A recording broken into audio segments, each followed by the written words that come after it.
দূর করে দাও যত আলস্য, দূর করে দাও ইহলোক ও পরলোক ভোগের বাসনা। আগুনে ঝাঁপ দাও আর মানুষকে ভগবানের দিকে নিয়ে এসো। বিশ্বাস, বিশ্বাস, বিশ্বাস নিজের ওপর, বিশ্বাস ঈশ্বরের, বিশ্বাস ইহাই উন্নতি লাভের একমাত্র উপায়। যদি তোমার পুরাণের ৩৩ কোটি দেবতার এবং বৈদেশিকেরা মধ্যে মধ্যে যে সকল দেবতার আমদানি করিয়াছে তাহার সবগুলিতেই বিশ্বাস থাকে, অথচ যদি তোমার আত্মবিশ্বাস না থাকে তবে তোমার কখনোই মুক্তি হইবে না। পৃথিবীর ইতিহাস কয়েকজন আত্মবিশ্বাসী মানুষেরই ইতিহাস। সেই বিশ্বাসই ভিতরের দেবত্ব জাগ্রত করে তোলে।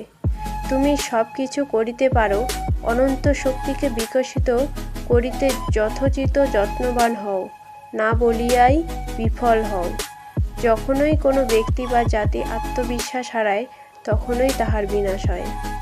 যে নিজেকে বিশ্বাস করে না সেই নাস্তিক। প্রাচীন ধর্ম বলিত যে ঈশ্বরে বিশ্বাস করে না সে নাস্তিক।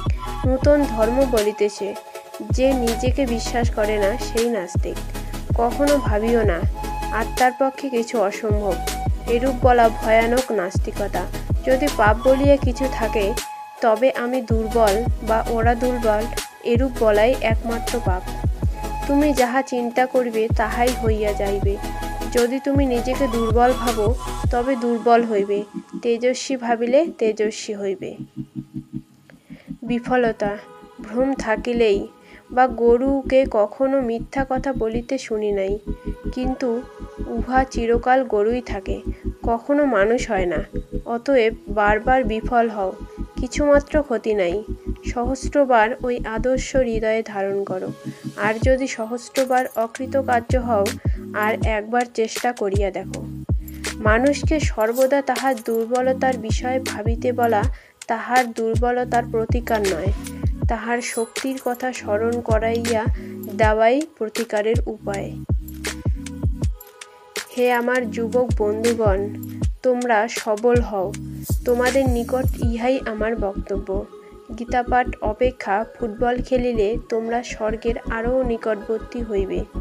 আমাকে অতি সাহসপূর্বক এই কথাগুলি বলিতে হইতেছে, কিন্তু না বলিলেই নয়।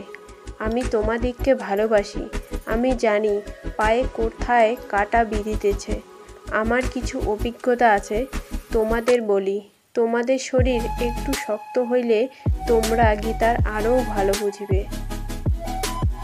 জীবনের পরম সত্য এই, শক্তিই জীবন, দুর্বলতাই মৃত্যু। শক্তিই সুখ ও আনন্দ, শক্তিই অনন্ত ও অবিনশ্বর জীবন। দুর্বলতাই অবিরাম দুঃখ উদ্বেগের কারণ, দুর্বলতাই মৃত্যু। সাফল্য লাভ করিতে হইলে প্রবল অধ্যবসায়, প্রচণ্ড ইচ্ছাশক্তি থাকা চাই। অধ্যবসায়শীল সাধক বলেন, আমি গভূষে সমুদ্র পান করিব, আমি ইচ্ছা মাত্রে পর্বত চূর্ণ হইয়া যাইবে। এরূপ তেজ, এরূপ সংকল্প আশ্রয় করিয়া খুব দৃঢ়ভাবে সাধন করো, নিশ্চয় লক্ষ্যে উপনীত হইবে। কেবল খাইয়া পড়িয়া মূর্খের মতো জীবন যাপন অপেক্ষা মৃত্যুও শ্রেয়। পরাজয়ের জীবন যাপন অপেক্ষা যুদ্ধক্ষেত্রে মরা শ্রেয়। নীতিপরায়ণ ও সাহসী হও, হৃদয় যেন সম্পূর্ণ শুদ্ধ থাকে। সম্পূর্ণ নীতিপরায়ণ ও সাহসী হও, প্রাণের ভয় পর্যন্ত রাখিও না। ধর্মের মতামত লইয়া মাথা বকাইও না। কাপুরুষেরাই পাপ করিয়া থাকে, বীর কখনো পাপ করে না, মনে পর্যন্ত পাপ চিন্তা আসিতে দেয় না। বলো, আমি যে কষ্ট ভোগ করিতেছি তাহা আমারই কৃতকর্মের ফল। ইহা দ্বারা প্রমাণিত হয় যে আমার দ্বারাই এই দুঃখ কষ্ট দূরীভূত হইবে। আমি যাহা সৃষ্টি করিয়াছি তাহা আমিই ধ্বংস করিতে পারি। অতএব উঠো, সাহসী হও, সব দায়িত্ব নিজের ওপর গ্রহণ করো। জানিয়া রাখো, তুমিই তোমার অদৃষ্টের সৃষ্টিকর্তা। তুমি যে শক্তি বা সহায়তা চাও তাহা তোমার ভিতরেই রহিয়াছে।